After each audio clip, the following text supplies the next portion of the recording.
This is Jack Ames for Defend Life, and now we're going to have Barry Sullivan back for questions and answers. Who has the first question for Barry?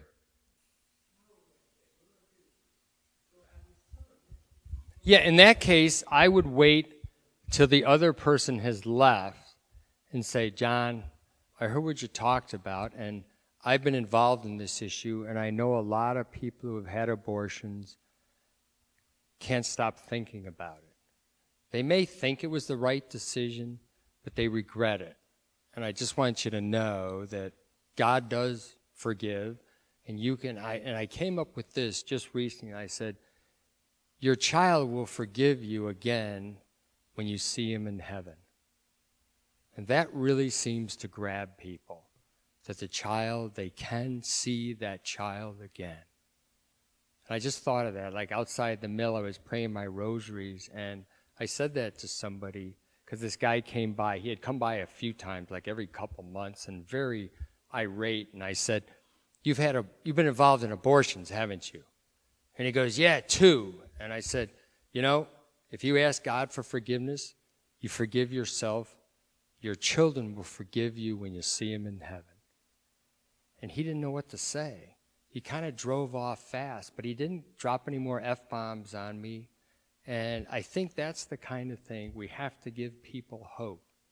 You could just say, I happen to hear, I used to be in cubes, and you could hear everybody.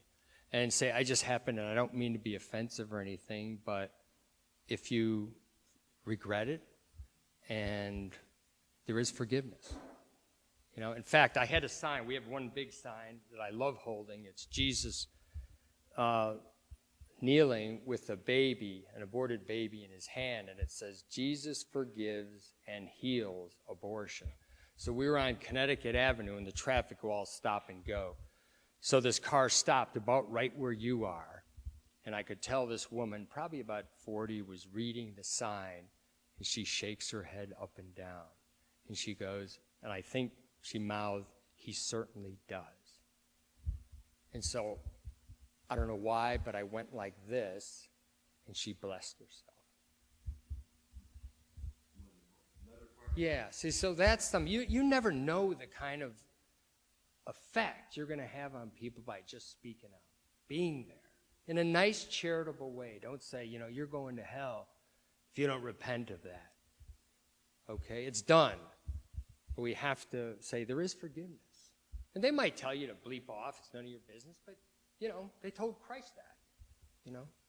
We still got to make the effort to stand back from that safety tree. Because can you imagine if he said, thank you for coming in and saying that for 25 years now I've been living with this hell. You know, just because you happen to say something like that. That's how everything's an opportunity. And I've been doing this since I was in high school. In fact, one kid once said, Sullivan, you're a little bit right of the Pope. And I said, thank you very much. He goes, it wasn't meant as a compliment. I said, but I will take it as such. You know, but so I've been doing this for a long time. There's a million times where I didn't say quite the right thing.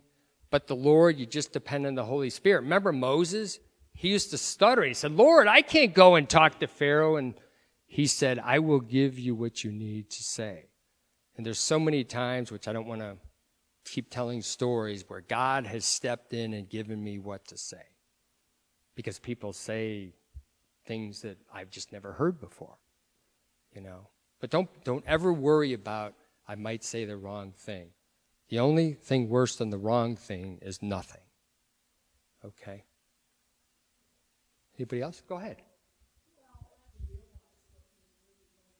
Yeah. Right. And I spoke at Hood College almost 25 years ago, and a college Republican sponsored us, and this beautiful senior girl comes up to me and she says, I wish I had heard your talk when I was a senior in high school, because I had 4 friends who I knew were getting abortions. I would never have an abortion myself, but I didn't have the courage or the knowledge to say something.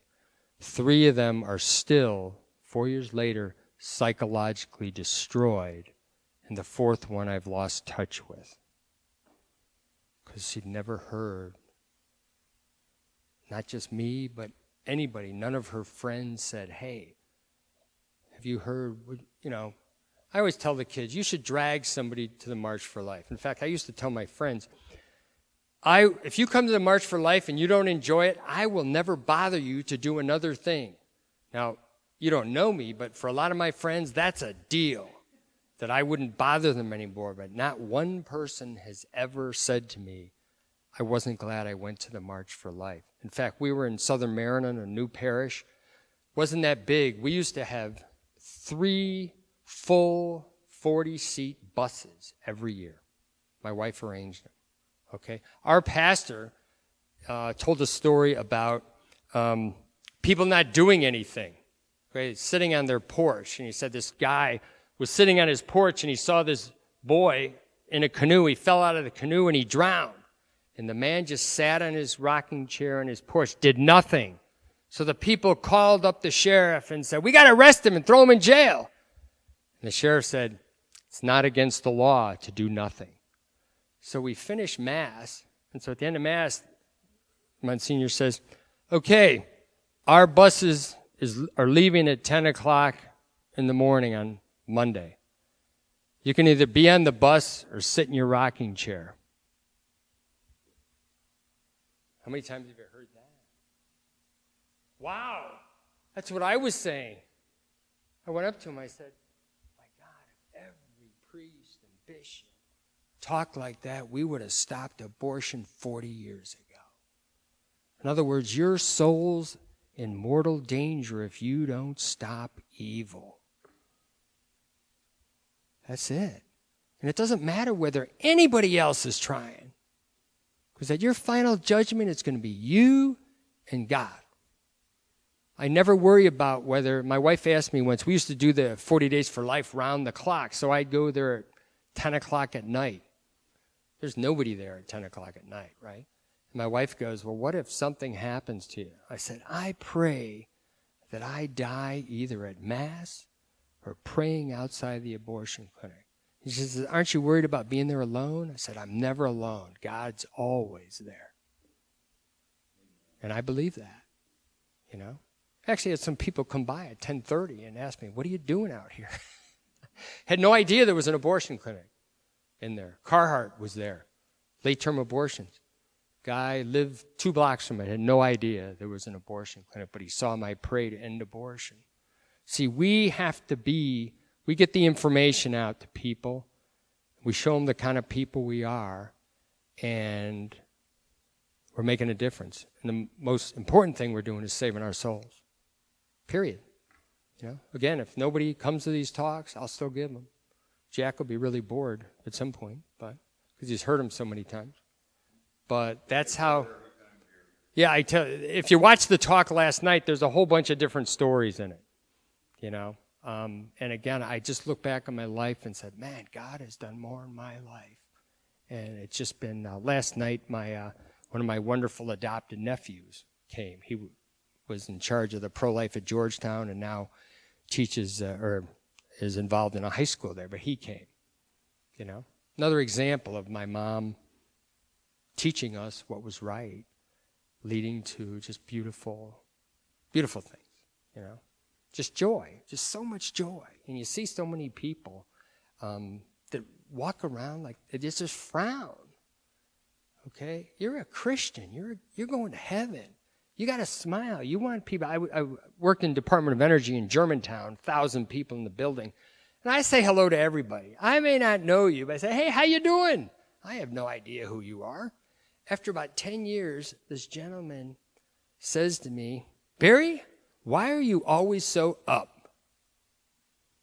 I said, because I'm going to heaven. I love the Lord, and today might be my last day on earth. And he wanted to talk. Okay? People want to know what makes you tick, either positively or negatively. And your kids are going to be the same way. If they say, Mom and Dad, when the car gets in an accident, Mom just goes bet, crazy. Or loses it, or we lose some money in the stock market. You know what? I might be dead before I need my stock market crash. And I don't need my stocks to get into heaven. I don't. I just need to testify to the truth. And that's where the beauty in life is, the joy in life. That if we can convey to that, because otherwise we'll never stop the drug deaths. You can close the border and the people that want drugs, they're going to find them. In Chicago, they've been killing, they have 30 to 50 shootings a weekend. And it's been going on for years. And nobody cares. Nobody cares. And because they've killed God, they've told all these kids, yeah, if you want to have sex, go ahead and have sex. If you get a girl pregnant, we'll pay to help kill the kid. And you don't have to be responsible. The government will take care of the kid. Well, if I have no moral foundation that I can kill an innocent child, if you insult me, you can be sure I'm going to kill you.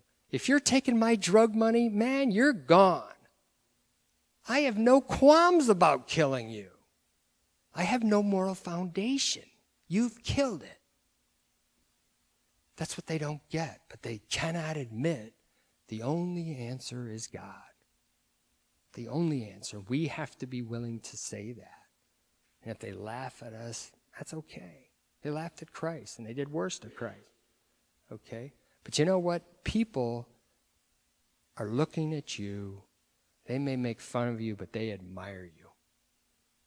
And the kids, they're saying, I want my kids to date one of your kids because they've been raised well. Okay? Any more questions? Yeah. No. Thank you again, Barry. Thank you. My pleasure.